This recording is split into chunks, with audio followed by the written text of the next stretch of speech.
తక్కువగా కనబడుతుంటుంది సాధారణంగా. కానీ రాత్రి ఇస్సాకు జీవితం నుంచి అమూల్యమైన పాఠాలు నేర్చుకుని మనం వెళ్దాం. Are you ready? సిద్ధంగా ఉన్నారా? దేవునికి స్తోత్రం కలుగునుగా.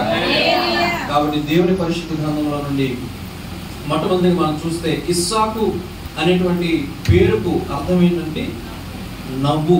హల్లెలూయా. ఇస్సాకు గారి పేరుకు అర్థం ఏంటంటే నవ్వు. దేవునికి స్తోత్రం. ఇతని తల్లిదండ్రులు ఎవరండి? అబ్రహాము, సారా. అబ్రహాము గారు ఆయన విశ్వాసులకు సమూహములకు తండ్రి, ఉన్నతుడైనటువంటి తండ్రి అబ్రహాము గారు. సారా గారి పేరు ముందు సారాయి. సారాయి అనేటువంటి పేరుకు అర్థం ఏంటంటే జగడి గొండి అని అర్థం. జగడి గొండి అని అర్థం. తర్వాత దేవుడు ఆ పేరును మార్చి సారాగా చేశాడు. సారా అనేటువంటి పేరుకు అర్థము రాణి, రాకుమారి అని అర్థం. దేవునికి స్తోత్రం కలుగునుగా. Praise the Lord. చూశారండి దేవుడు ఎన్ని అద్భుతాలు, మేలులు, అద్భుత ఆశ్చర్యక్రియలు చేస్తున్నారో. ముఖ్యంగా అబ్రహాము సారాల విషయంలో దేవుడు గొప్ప కార్యం చేసి చక్కని బిడ్డనిచ్చాడు. ఇస్సాకు గురించి మన జీవిత చరిత్ర గురించి చదవాలంటే, నేర్చుకోవాలంటే ఆదికాండం 21వ అధ్యాయం 1వ వచనం నుండి 35వ అధ్యాయం 29వ వచనం వరకు మనం చూడవచ్చు. హల్లెలూయా. కాబట్టి మొదటిగా మనము ఏం చేద్దామంటే ఆదికాండము 21వ అధ్యాయము మొదటి 6 వచనాలు ఇప్పుడు చదువుకుందాం. యెహోవా తాను చెప్పిన ప్రకారము సారాను దర్శించెను. యెహోవా తాను ఇచ్చిన మాట చొప్పున సారాను గురించి చేసెను. ఎట్లనగా దేవుడు అబ్రహాముతో చెప్పిన నిర్ణయ కాలంలో సారా గర్భవతి అయి అతని ముసలితనమందు అతనికి కుమారుని కనెను. అప్పుడు అబ్రహాము తనకు పుట్టినవాడును తనకు సారా కన్నెవాడునైన తన కుమారునికి ఇస్సాకు అని పేరు పెట్టెను. మరియు దేవుడు అబ్రహాముకు ఆజ్ఞాపించిన ప్రకారము అతడు 8 దినముల వాడైన ఇస్సాకు అను తన కుమారునికి సున్నతి చేసెను. అబ్రహాము కుమారుడైన ఇస్సాకు అతనికి పుట్టినప్పుడు అతడు 100 ఏండ్ల వాడు. అప్పుడు సారా, దేవుడు నాకు నవ్వు కలుగజేసెను, వినువారెల్లా నా విషయమై నవ్వుదను నేను. దేవునికి స్తోత్రం కలుగునుగా.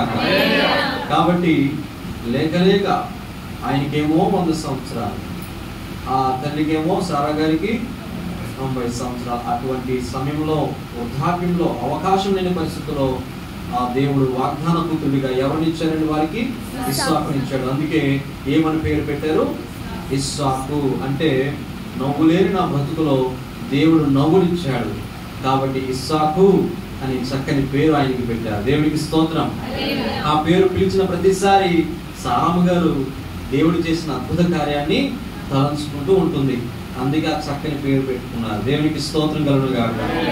కాబట్టి మనం కూడా పిల్లలకు పేర్లు పెడుతూ ఉంటాం. దేవుడు చేసిన కార్యమును బట్టి దేవుడు కొంతమంది లేక లేక ప్రార్థన చేయగా చేయగా చేయగా అనేక సంవత్సరాలకు దేవుడు జ్ఞాపకం చేసి వస్తే చాలా చక్కని పేర్లు వారికి పెడుతూ ఉంటారు. ఆ పేరు మనం విన్నప్పుడల్లా, చదివినప్పుడల్లా, వారు పిలిచినప్పుడల్లా దేవుడు చేసిన మేలును జ్ఞాపకం చేసుకుంటూ ఉంటారు. దేవునికి స్తోత్రం కలుగునుగా. హల్లెలూయా. ఇక్కడ సారా గారు నవ్వుటం అనేటువంటి విషయం వచ్చేసరికి 2 రకాలుగా మనం అర్థం చేసుకోవచ్చు. ముందు దేవుడు వచ్చి ఇంటికి వచ్చి మాట్లాడినప్పుడు, నేను నీకు బిడ్డనిస్తానని చెప్పినప్పుడు నవ్వుకుందా, అదొక నవ్వు. ఈ నవ్వు ఏంటంటే, ఇస్సాకు పేరు పెట్టిన నవ్వు ఏంటంటే సంతోషం. దేవుడు చేసిన అద్భుత కార్యము కళ్ళారా చూసేసరికి ఆయనకు ఆనందం పట్టలేకపోతుంది అనమాట. దేవునికి స్తోత్రం కలుగునుగా. సో హ్యాపీనెస్, సంతోషంలో నుండి ఎంతో చాలా ఆనందకరమైనటువంటి ఆ పరిస్థితుల నుండి వచ్చినటువంటి పేరు ఇస్సాకు. దేవునికి స్తోత్రం కలుగునుగా.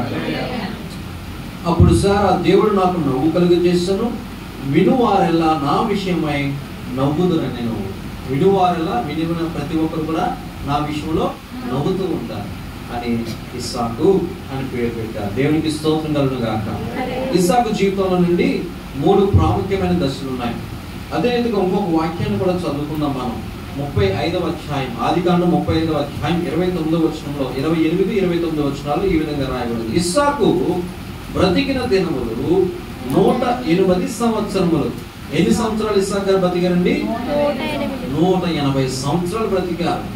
ఇస్సాకు కాలము నిండిన వృద్ధుడై ప్రాణము విడిచి మృతి పొంది తన పితరుల యొద్దకు చేర్చబడిను. అతని కుమారులైన ఏసావు, యాకోబులు అతని పాతిపెట్టిరి అని చాలా స్పష్టంగా రాయబడింది. దేవునికి స్తోత్రం కలుగునుగా. Praise the lord.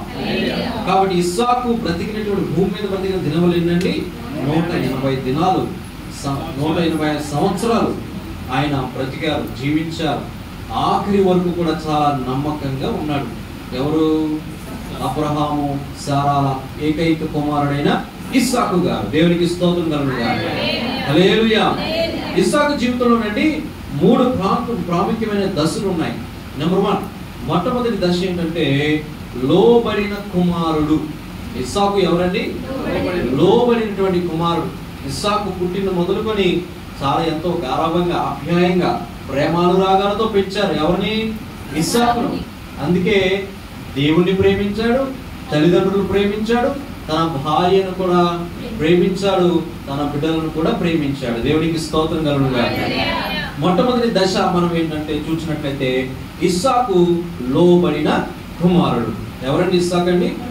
లోబడి. ఎవరికి లోబడ్డాడు?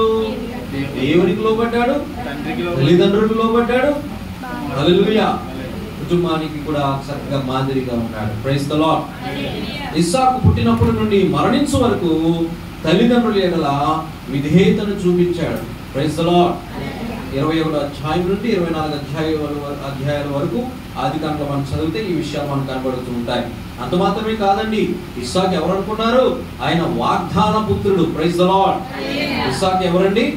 వాగ్దాన పుత్రుడు. రండి దేవుని పరిశుద్ధ గ్రంథంలో ఆదికాండము 17వ అధ్యాయం మనం చూసినట్లయితే ఆదికాండంలో 17వ అధ్యాయం 16వ వచనంలో ఈ విధంగా రాయబడింది: నేను ఆమెను ఆశీర్వదించి ఆమె వలన నీకు కుమారుని కలుగజేసేదను, నేను ఆమెను ఆశీర్వదించెదను, ఆమె జనములకు తల్లి అయ్యుండును, జనముల రాజులు ఆమె వలన కలుగుదరని అబ్రహాముతో చెప్పెను. దేవునికి స్తోత్రం కలుగుగాక. కాబట్టి ఇస్సాకు ఎవరండి? వాగ్దాన పుత్రుడు. హల్లెలూయా. 18వ అధ్యాయం 10వ వచనం కూడా చదువుకుందాం. ఆదికాండం 18:10. అందుకు ఆయన మీదటికి ఈ కాలమున నీ యొద్దకు నిశ్చయముగా మరలా వచ్చేదను, అప్పుడు నీ భార్య అయిన సారాకు ఒక కుమారుడు కలుగునని చెప్పాను. సారా ఆయన వెనుక నుండిన గుడారపు ద్వారమందు వినుచుండెను. హల్లెలూయా. ఒక రోజున అబ్రహాము గారు ఆయన స్వదేశాన్ని విడిచిపెట్టి దేవుడు చెప్పినట్టుగా ఆయన వెళుతూ ఉండగా ఒక ప్రాంతంలో నివాసం ఉంటుండగా మరి దేవుడు మనిషి రూపంలో 3 రూపాల్లో ఆయన ముగ్గురుగా ఆయన వారిని దర్శించాడు. అబ్రహాం గారిని దర్శించాడు. అబ్రహాం గారు చూసి గుర్తించి, అయ్యా దయచేసి మీరు మా ఇంటికి రండి, మీరు నా ఇంటికి వచ్చి కొంతసేపు మీరు రిలాక్స్ అయ్యి కొంత నేను పెట్టేటువంటి ఆహారం మీరు భుజించి మరలా మీ ప్రయాణాన్ని కొనసాగించండి, దయచేసి వెళ్ళిపోవద్దు, రండి అని బతిమలా తీసుకొచ్చి వారి కాలు కడుక్కోమని నీళ్లు తీసుకొచ్చి ఆ తర్వాత చక్కని ఆహారాన్ని సిద్ధపరిచి ఎంతో చక్కని ఆతిథ్యాన్ని ఇచ్చాడు అబ్రహాము గారు, సారా గారు. దేవునికి స్తోత్రం కలుగునుగా. అప్పుడు దేవుడు వాగ్దానం చేశాడు, మీదికి ఈ కాలంలో నీ యొద్దకు నిశ్చయముగా మరలా వస్తానన్నాడు. హల్లెలూయా. మావయ్య గారు చెప్తూ ఉంటారు ఈ విషయం, పెళ్లి జరిగినప్పుడల్లా ఈ విషయం ఇది స్టోరీ చెప్తూ ఉంటారు అన్నమాట. ఈ అబ్రహాము గురించి చెప్తూ ఆతిథ్యం ఇచ్చిన ఈ విషయాన్ని చెప్తూ మళ్ళా వస్తానని చెప్పారు కదా, ఆ మరలా వచ్చిన విషయానికి తినగబడినోళ్ళు తిని ఏమంటారు దాన్ని బాగా తినడానికి అలవాటైన వాళ్ళు ఎన్నిసార్లు అయినా వస్తూ ఉంటారని చెప్తూ ఉంటారు అనమాట, నవ్విస్తూ ఉంటారు. దేవునికి స్తోత్రం కలుగునుగా. హల్లెలూయా. తినడానికి వస్తానని చెప్పలేదు కానీ వారు దీవించడానికి వచ్చారు. Praise the Lord. హల్లెలూయా. దేవుడు ఆశీర్వదించే దేవుడు, ఆయన ఇచ్చే దేవుడు. హల్లెలూయా. ప్రార్థన చేసి మనం అడిగిన వాటి అన్నిటినీ అనుగ్రహించే దేవుడు మన దేవుడు. హల్లెలూయా. అప్పుడు నీ భార్య అయిన సారాకు ఒక కుమారుడు కలుగునని చెప్పాను. సారా ఆయన వెనుక నుండిన గుడారపు ద్వారమందు వింటూ ఉందంటండి సారా గారు. దేవునికి స్తోత్రం కలుగునుగా. అంత మాత్రమే కాదు, 21వ అధ్యాయం చూద్దాం. ఆదికాండం 21వ అధ్యాయం 2-3 వచనాల్లో ఈ విధంగా రాయబడింది. ఎట్లనగా దేవుడు అబ్రహాముతో చెప్పిన నిర్ణయ కాలములో సారా గర్భవతియే అతని ముసలితనమందు అతనికి కుమారుని కనెను. అప్పుడు అబ్రహాము తనకు పుట్టినవాడును తనకు సారా కనినవాడు అయిన తన కుమారునికి ఇస్సాకు అను పేరు పెట్టాను. దేవుడికి స్తోత్రం కలుగునుగా. ఏమని పేరు పెట్టారండి? ఈయన ఎవరండి? లోబడిన కుమారుడు, వాగ్దాన పుత్రుడు. దేవునికి స్తోత్రం కలుగునుగా. అది మొదటి దశ. రెండవ దశ చూసినప్పుడు నమ్మకమైన భర్త. ఇస్సాకు ఎవరండి? నమ్మకమైన భర్త. కుటుంబ విషయంలో వచ్చేసరికి తన భార్యను ఎంతగానో ప్రేమించాడు. వివాహం చేసుకున్న నాటి నుండి మరణించేంత వరకు కూడా నమ్మకంగా ఉన్నాడు. ఎవరు? ఇస్సాకు గారు. ఈ దినాల్లో మనం చూసినట్లయితే చాలా కుటుంబాలు విచ్ఛిన్నం అవుతున్నాయి. చాలా మంది కొన్ని సంవత్సరాలు, కొద్ది రోజులే ఉండి వారు విడిపోవడానికి సిద్ధమైపోతున్నారు. చిన్న చిన్న విషయాలకే, చిన్న చిన్న గొడవలకి, చిన్న చిన్న మాట మనస్పర్ధలకు విడిపోవడానికి సిద్ధంగా ఉన్నారు. అంటే నువ్వు ఉన్నా లేకపోయినా నాకు ఏం పర్లేదు, నేను బ్రతకగలనటువంటి ఆ యొక్క ఆలోచన విధానంలో వచ్చేసారు అందరూ కూడా. ఈ దినాన్ని చాలా భయంకరమైన పరిస్థితులు, కుటుంబ పరిస్థితులు. కాబట్టి ఆ భార్య భర్తను గౌరవించకపోవడం, భర్త ఏమో భార్యను ప్రేమించకపోవడం, వారి బాధ్యతలు నిర్వర్తించకపోవడం వల్ల, నమ్మకంగా ఉండలేకపోవడం వల్ల కుటుంబాలు ఏమైపోతున్నాయండి? పాడైపోతున్నాయి.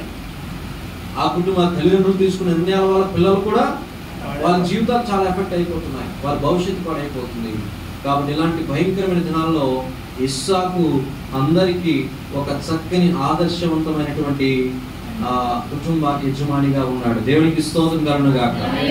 కాబట్టి ఇప్పుడు మనం ఎవరి వైపు చూడొచ్చు అంటే, ఇస్సాకును మాదిరిగా పెట్టుకుని కుటుంబీకులు, యజమానులు అంటే భర్తలందరూ కూడా ఇస్సాకు వలె తన భార్యలను ప్రేమించాలి అందరూ. దేవునికి స్తోత్రం కలుగును గాక. వాక్యం కూడా చెప్తుంది కదా, పురుషులారా మీ స్త్రీలను, మీ యొక్క భార్యలను మీరు ప్రేమించాలి, మరి భార్య అయితే భర్తకు లోబడి ఉండాలి అని వాక్యం సెలవిస్తుంది. అటు రీతిగా దేవుని వాక్యం ఏం చెప్తుందో తెలుసండి. దేవునికి స్తోత్రం కలుగును గాక. నమ్మకమైన భర్త. కొరింథీయులకు రాసిన మొదటి పత్రిక 7:3 అధ్యాయం 3వ వచనం అపోస్తలుడైన పౌలు గారు ఈ విధంగా చెప్తున్నారు. కొరింథీయులకు రాసిన మొదటి పత్రిక 7వ అధ్యాయం 3వ వచనం, భర్త భార్యకును అలాగునే భార్య భర్తకును వారి వారి ధర్మములు నడుపవలెను. హల్లెలూయా. భార్య భర్తలు ఏం చేయాలండి? వారి వారి ధర్మములు నడపాలి. ఎవరి ధర్మము, ఎవరి పని వారు చేయాలి. భర్త భార్యను ప్రేమించాలి, భార్య భర్తకు లోబడి ఉండాలి. ఆ విధంగా ఎవరి పని వారు చేసినప్పుడు, ఎవరి ధర్మములు వారు నిర్వర్తించినప్పుడు సమస్యలు వస్తున్నా సరే వాటిని జయించగలరు. దేవునికి స్తోత్రం కలుగును గాక. మరి ఇస్సాకు కుటుంబంలో సమస్యలు రాలేదో? వచ్చాయి, పొరపాట్లు లేవో? ఉన్నాయి. కానీ అయినప్పటికీ కూడా వారు యెహోవా యందు భయభక్తులు కలిగి వారిద్దరు కూడా ఒకరినొకరు ప్రేమించి జీవించుకున్నారు. దేవునికి స్తోత్రం కలుగును గాక. రెండవ దశ, ఇస్సాకు జీవితంలో 3 ప్రాముఖ్యమైన దశలు చెప్తున్నారు. మొట్టమొదటి దశ లోబడిన కుమారుడు, 2 నమ్మకమైన భర్త. దేవునికి స్తోత్రం కలుగును గాక. మూడవదిగా యథార్థమైన హృదయము గల తండ్రి. 3వ దశ ఏంటండి? యథార్థమైన హృదయము గల తండ్రి. హల్లెలూయా.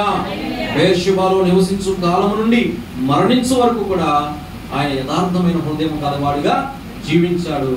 దేవునికి లోబడి ఉన్నాడు, దేవుని ప్రేమించాడు, భర్త భార్యను కూడా చక్కగా చూసుకున్నాడు. దేవునికి స్తోత్రం కలుగును గాక. హల్లెలూయా.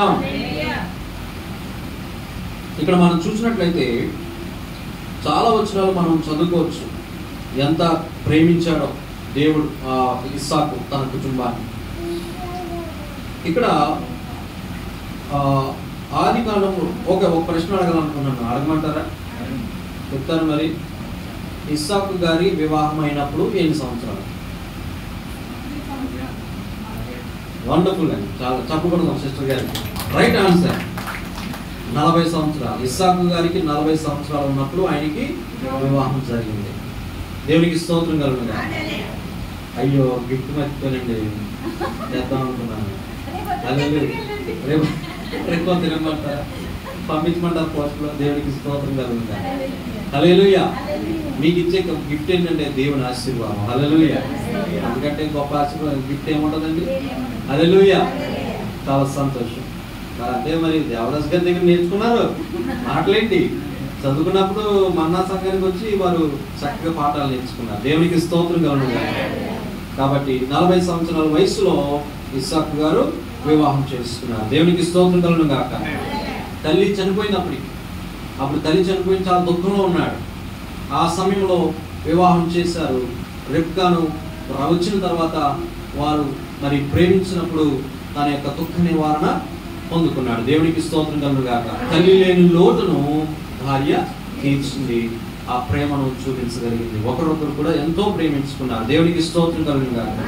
అంత మాత్రమే కాదండి, ఆదికాండం 25:21 మనం చూస్తేనండి, ఇస్సాకు భార్య వడ్రాలు గనుక అతడు ఆమె విషయమై యెహోవాను వేడుకొనెను. యెహోవా అతని ప్రార్థన వినెను గనుక అతని భార్య అయిన రెక్క గర్భవతి ఆయను. దేవునికి స్తోత్రం కలుగునుగా. చూడండి ఎంత ప్రేమ. అబ్రహాము గారి విషయంలోకి వచ్చేసరికి ఈ యొక్క పిల్లల విషయంలో కొన్ని పొరపాట్లు జరిగాయి, తప్పుడు నిర్ణయాలు తీసుకున్నారు. కానీ ఇస్సాకు అటువంటి పొరపాటు చేయకుండా ఎవరి మీద ఆధారపడ్డాడు? దేవుని మీద. వాళ్ళ నాన్నగారు ఏ బాటలో అయితే నడిచారో, విశ్వాసంలో ఎదిగారో, ఎదిగించారో, పెంచారో, ఆ విశ్వాసంలోనే ఇస్సాకు ఆయన ఎదిగాడు, నడిచాడు, దేవుని వైపు చూశాడు, దేవునికి మొరపెట్టాడు, ప్రతిఫలం పొందుకున్నాడు. దేవునికి స్తోత్రం కలుగునుగా. హల్లెలూయా.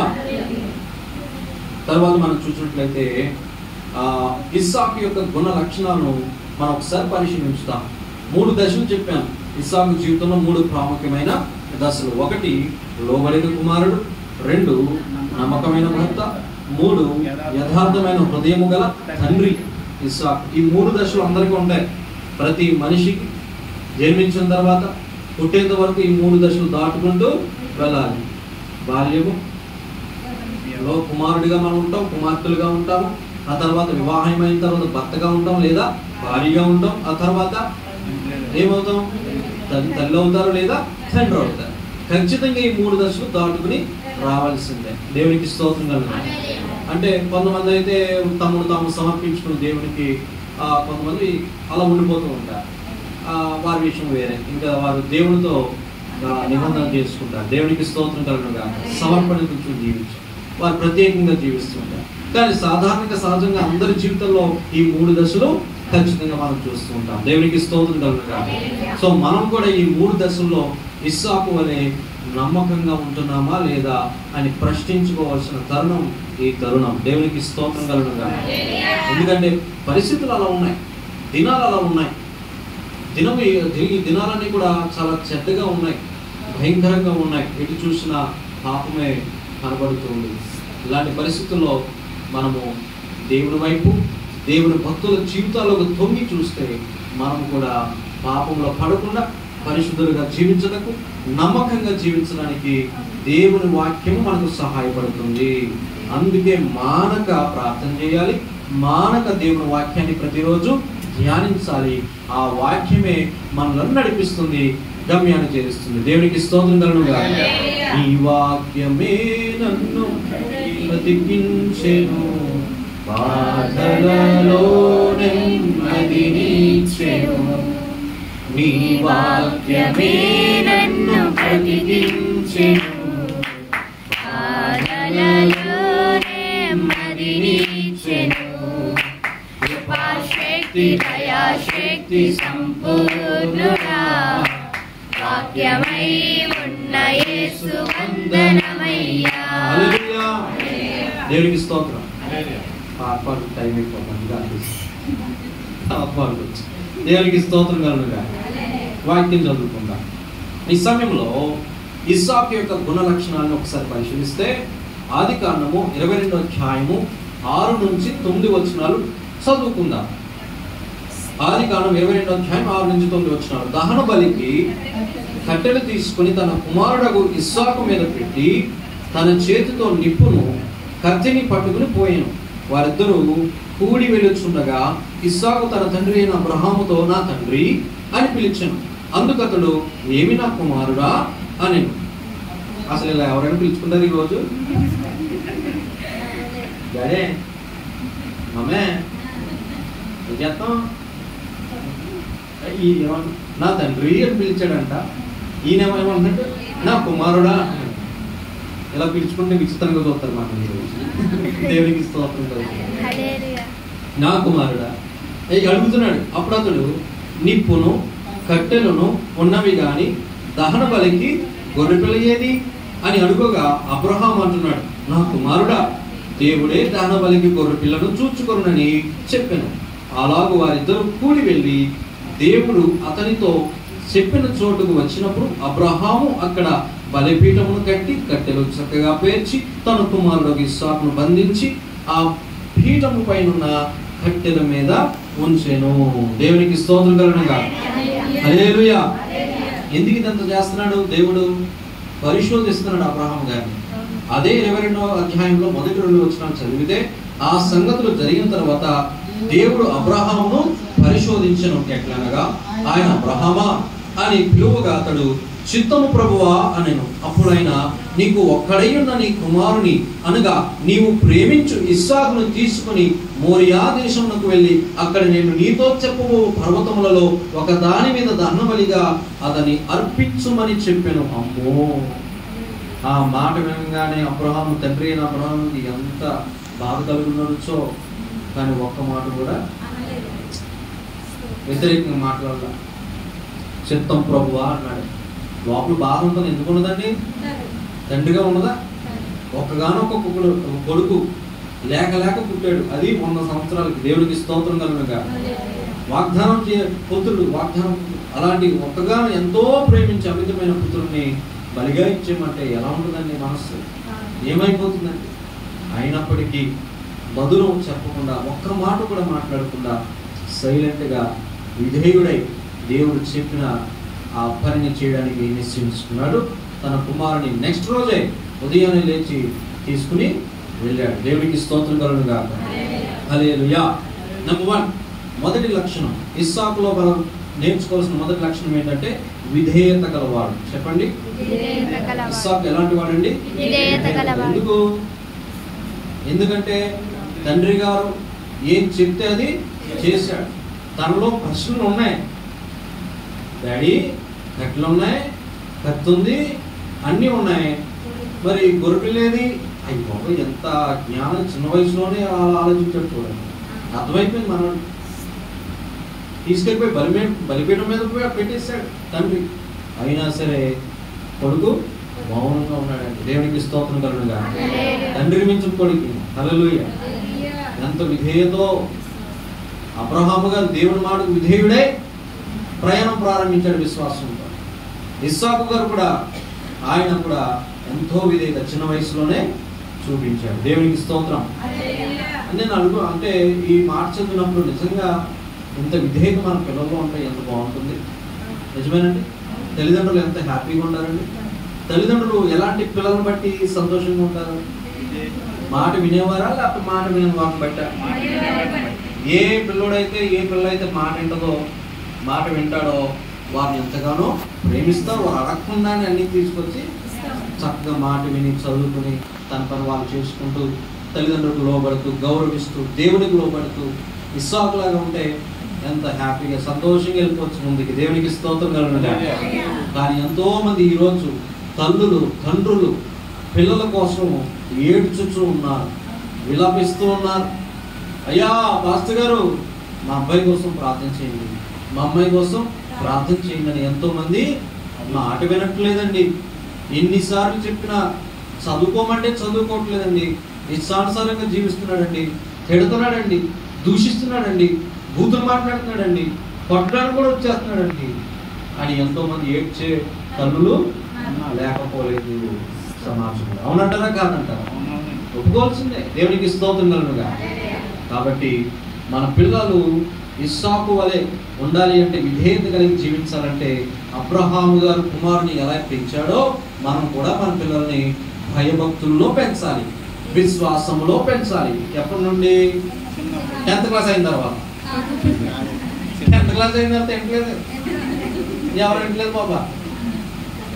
నాతో పాటు మా యేసుబాబు వచ్చాడు. మా యేసుబాబు నాతో పాటు మా డ్రైవింగ్ ప్రసాద్ బాబు వచ్చారు. దేవునికి స్తోత్రం కలుగునుగా. 10th అయ్యి మొన్నే ఇంటర్లోకి వచ్చాడు. ప్రార్థన చేస్తున్నాడు కోసం. దేవునికి స్తోత్రం కలుగునుగా. ప్రభువా, ఈ బిడ్డ, ఈ గొర్రె బిడ్డ దారి తప్పిపోకుండా చక్కగా నీ మందులో చాలా పరిచయం చేస్తాడు. మావయ్య గారికి హాస్పిటల్లో ఉన్నప్పుడు చాలా చక్కని పరిచయం చేశాడు నా భార్యతో పాటు. దేవునికి స్తోత్రం. 10th క్లాస్ మానేసి మాతో విజయవాడలో ఉండి చక్కని చాలా హెల్ప్ చేశాడు. దానికి ప్రతిఫలంగా 520 మార్కులు ఇచ్చాడు దేవుడు. చప్పబడి దేవుడు హల్లెలూయా. ఏమైపోతారన్న చాలా మంది 520 మార్కులు వచ్చింది. వారికే ఆశ్చర్యం. 21 ఓ మార్క్ తగ్గుతుంది. సారీ దేవునికి స్తోత్రం కలుగుతుంది. మనసులో పెట్టుకోవచ్చు. 521 దేవునికి స్తోత్రం కలుగుతుంది. దేవుడు ఆశీర్వదించడే లేదా? అంటే చక్కని బిడ్డలు మనకు ఉండాలి. వాటి దేవుని పనిలో వాడబడాలి, కుటుంబానికి ఆశీర్వాదకరంగా ఉండాలి. అటువంటి బిడ్డలు దేవుడు మనకి ఇచ్చును కాక. మీ బిడ్డలు అటు రీతిగా ఇస్సాకు వలె విధేయతతో వారు ఎదుగుదురు గాక. ఆమేన్. విధేయత గలవాడు ఎవరు? ఇస్సాకు. దేవునికి స్తోత్రం కలుగును గాక. వినయము, విధేయత, అణకువ. వినయము, విధేయత, అణకువ అన్ని ఒకటే పదాలు, పర్యాయ పదాలు అంటారు. అర్థం ఒకటే. వినయము, విధేయత, అణకువ కలిగినటువంటి బిడ్డ తండ్రితో ప్రయాణమై మోరియా దేశానికి వెళ్ళిపోయాడు. దేవునికి స్తోత్రం కలుగును గాక. తండ్రితో ప్రయాణమై మోరియా దేశానికి వెళ్ళాడు. తర్వాత కట్టెల మోపును తల మీద పెట్టుకున్నాడంట. ఎవరు బలి ఇక్కడ? మనోడే. దేవునికి స్తోత్రం. ఆయన నెత్తి మీద పెట్టాడు, కట్టెలు మోసాడు, కట్టెలు మోసాడు. దేవునికి స్తోత్రం. లోబడ్డా లేదా? లోబడ్డాడు. బలిపీఠంలో తండ్రి కుమారుడు కలిసి కట్టారు. ఇద్దరు కలిసి బలిపీఠాన్ని కూడా కట్టారు. దేవునికి స్తోత్రం కలుగునుగా. అక్కడ కూడా లోబడ్డాడు. అంత మాత్రం వాక్యం చెప్తుంది. అందుకే సామెత గ్రంథం, జ్ఞానం గల కుమారుడు తండ్రిని సంతోషపెట్టును. జ్ఞానం గల కుమారుడు తండ్రిని సంతోషపెట్టాడు. బుద్ధి లేని వాడు ఏం చేస్తాడు? తల్లికి ఆ దుఃఖాన్ని తీసుకొస్తాడండి. దేవునికి స్తోత్రం కలుగునుగా. కాబట్టి మన పిల్లలు జ్ఞానులుగా ఉండాలా, అజ్ఞానులుగా ఉండాలా? ఇస్సాకు వలె జ్ఞానులుగా విధేయత కలిగి జీవించుదురుగాక. ఆమేన్. కాబట్టి దయచేసి తల్లులారా, తండ్రులారా, మీ పిల్లల్ని శపించవద్దు, తిట్టవద్దు, వారిని దీవించండి. కోపం వచ్చినా సరే గాడ్ బ్లెస్ యు అని అంటే దేవుడు నేను దీవించను గాక అంటే తిట్టుకు బదులు ఆశీర్వాదం. దేవునికి స్తోత్రం కదా. సేఫ్ కదా, మనకి గిల్టీ ఫీలింగ్ ఉండదు. Praise the Lord. అలా ట్రై చేయండి అమ్మా. దేవునికి స్తోత్రం. కాబట్టి మన నోట్ల నుండి ఆశీర్వాదం వచనము మన బిడ్డలు మనం ఏం చేయాలండి? మన ఊళ్ళో మన ఊరాలని పెద్దలు ఏం చేయాలండి? ఆశీర్వదించాలి. అంటే నాకు అనుకూడదు పైకి ఉంది. దేవునికి స్తోత్రం కదండి. అయ్యో బాబోయ్, సంస్కృత పదాలు ఎన్ని వస్తాయో. అయ్యో బిడ్డలు మరి తిట్టకూడదండి, ప్రేమించండి, డిసిప్లిన్ చేయండి. వారు తప్పు చేసినప్పుడు వారికి బుద్ధి చెప్పండి, ఖండించండి. చక్కని పద్ధతిలో, మంచి పద్ధతిలో, వాక్యానుసారంగా వారిని ఖండించండి. తప్పకుండా వారు గొప్పవారు అయిపోతారు. దేవునికి స్తోత్రం కలుగునుగా. Praise the Lord. చాలా సంతోషం. ఇస్సాకు గుణ లక్షణాల్లో మొట్టమొదటి లక్షణం ఏంటండి? విధేయత కలిగి. నెంబర్ 2, రెండవ లక్షణం ఏంటంటే ప్రతిరోజు సాయంత్రం ఏకాంతంగా వెళ్ళి ధ్యానం చేసుకునేటువంటి వాడు, ప్రార్థన చేసేవాడు కుమారుడు. దేవునికి స్తోత్రం కలుగునుగా. రెండో పాయింట్ ఏంటంటే ధ్యానము గల కుమారుడు, ధ్యానము చేసే కుమారుడు. దేవునికి స్తోత్రం కలుగునుగా. ఆదికాండం 24వ అధ్యాయంలో మనం చూసినట్లయితే, ఆదికాండం 24వ అధ్యాయంలో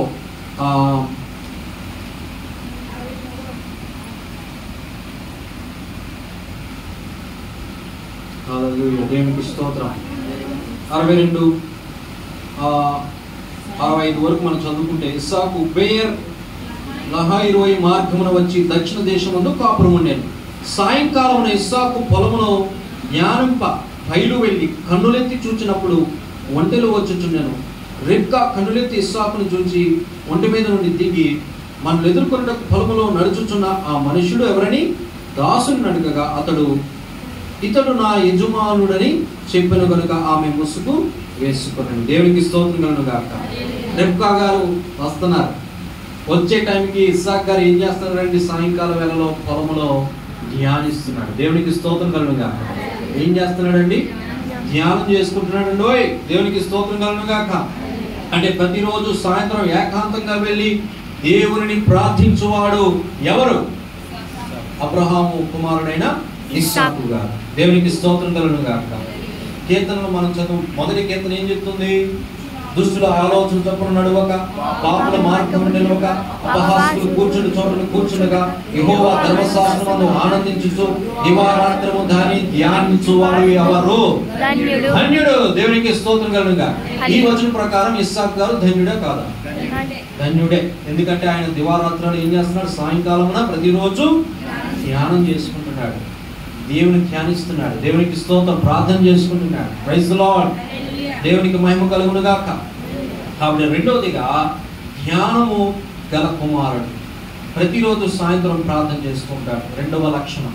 కాబట్టి మన పిల్లలు కూడా ఎలా ఉండాలండి? ఇస్సాకు వలె ప్రతిరోజు దేవుడు దివారాత్రములు సమయము దొరికిన కొలది ప్రతిరోజు మనం ప్రార్థన చేసుకోవాలి, వాక్యం ధ్యానించాలి. ప్రార్థన చేసుకోవాలి, వాక్యం ధ్యానించాలి. మరి ప్రతిరోజు చేయగలుగుతున్నామా? అప్పుడప్పుడు మానేస్తున్నాం, కొడుతున్నాం. సో చెక్ చేసుకోవాలి, ప్రశ్నించుకోవాలి. ఎందుకంటే మనం ఆఖరి దినాల్లో ఉన్నాం, ప్రభు రాకడ చాలా సమీపంగా ఉన్నది. కాబట్టి సిద్ధమైపోవాలి, ఇంకా రెడీగా ఉండాలి. చేద్దాంలే, చూసుకుందాంలే, చదువుదాంలే అని ఆలస్యం మనం నెగ్లెక్ట్ చేసామనుకోండి, ఏమో రేపు పొద్దున దేవుడు వచ్చేస్తే ఏం మన పరిస్థితి? రాకడ వచ్చేసింది అనుకోండి, ఎత్తపడలేదనుకోండి, మన పరిస్థితి ఏమైపోతుందండి? అమ్మో, అది చాలా భయంకరమైనటువంటి పరిస్థితి. మనకు ఆ పరిస్థితి వద్దు. మనం ఎల్లప్పుడూ రెడీగా ఉండాలి. ఎవరి కోసం? దేవుని రాకడ కోసం సిద్ధపడిన వధువు సంఘముగా, మచ్చ డాగునటువంటి కలంకం లేనటువంటి చక్కని పరిశుద్ధమైన వధువు సంఘముగా, విధేయత కలిగిన వారముగా, ధ్యానించే సంఘముగా, దేవుని బిడ్డలముగా జీవించుదుముగాక. ఆమేన్. కీర్తన 63వ కీర్తనలో 4 నుంచి 6 వచనాలు చదివితే, 63వ కీర్తన 4 నుంచి 6 వచనాలు. నా మంచము మీద నిన్ను జ్ఞాపకము చేసుకుని రాత్రి జాముల యందు నిన్ను ధ్యానించినప్పుడు ప్రభు మెదడు నాకు దొరికినట్లుగా నా ప్రాణము తృప్తి పొందుచున్నదని ఉత్సహించు పెదవులతో నా నోరు నిన్ను గురించి జ్ఞానము చేయుచున్నది. కాగా నా జీవిత కాలమంతయు నేను ఇలాగున నిన్ను స్తుతించెదను, నీ నామమును బట్టి నా చేతులు ఎత్తెదను అంటున్నాడు కీర్తనకారుడు. Praise the Lord. దేవునికి మహిమ కలుగును గాక.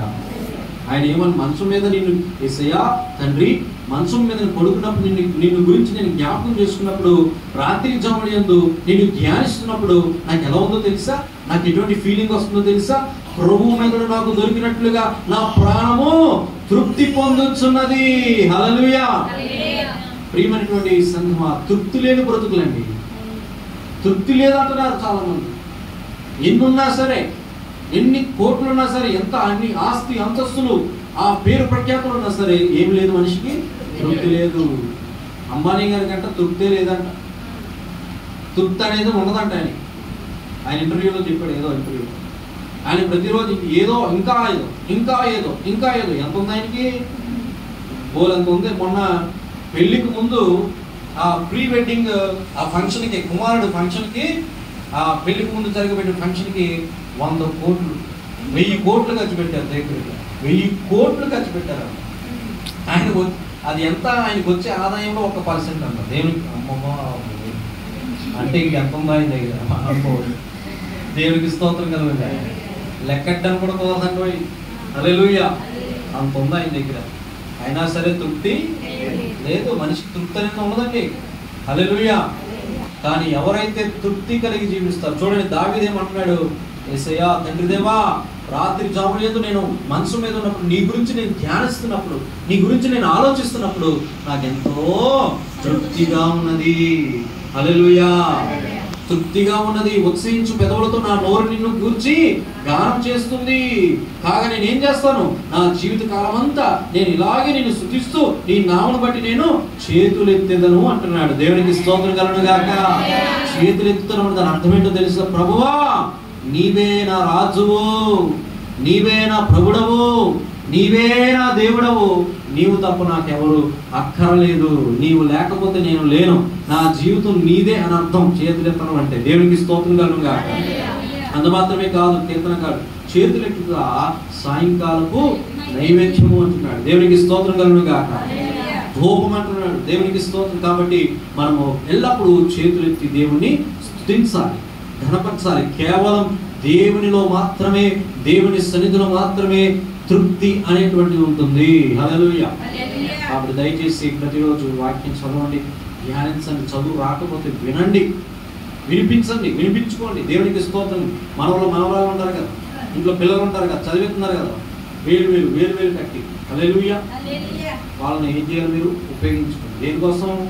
వాక్యం చదివించుకోవడానికి. వాక్యం వాళ్ళతో చదివిస్తే వాళ్ళు మెల్లిగా వాక్యం లైన్లో వస్తారండి, మీరు దేవుడు ఎదగొచ్చు. ఓకే ఓకే, అది దేవునికి స్తోత్రం కలగా. 2 birds, దేవునికి స్తోత్రం. అలాగా చక్కగా చదువుకున్న పిల్లలను మీరు ఉపయోగించుకోండి. ఎందుకు? దేవుని వాక్యాన్ని వినడానికి. చదువు రాని వారు, వచ్చిన వారు చదువుకోండి, దేవుడు దీవిస్తాడు. ఆమేన్. సో మనం ఏం చేయాలంటే ప్రతిరోజు ధ్యానము చేయాలి. 3వ చక్కని లక్షణం ఏంటంటే ఇస్సాకులో ప్రేమ గలవాడు. నెంబర్ 3, ఎటువంటి వాడండి ఇస్సాకు? ప్రేమ గలవాడు. ఆదికాండం 24:67 మనం చూస్తే అతడు తల్లిదండ్రులను ప్రేమించాడు, తన భార్యను ప్రేమించాడు, తన బిడ్డలను కూడా ప్రేమించాడండి ఇస్సాకు గారు. దేవునికి స్తోత్రం కలుగును గాక. కాబట్టి ఎటువంటి స్వభావం మనకు ఉండాలి? ప్రేమించే స్వభావం, ప్రేమించే గుణం మనకు ఉండును గాక. ఏ ప్రేమ? ఈ లోక ప్రేమ కాదు, క్రీస్తు యేసునకు కలిగిన ప్రేమ, అగాపే ప్రేమ. హల్లెలూయా. షరతులు లేని ప్రేమ, నిష్కలంకమైన ప్రేమ, యేసు ప్రేమ. దేవునికి స్తోత్రం కలుగును గాక. పదములు చాలని ప్రేమ ఇది, స్వరములు చాలని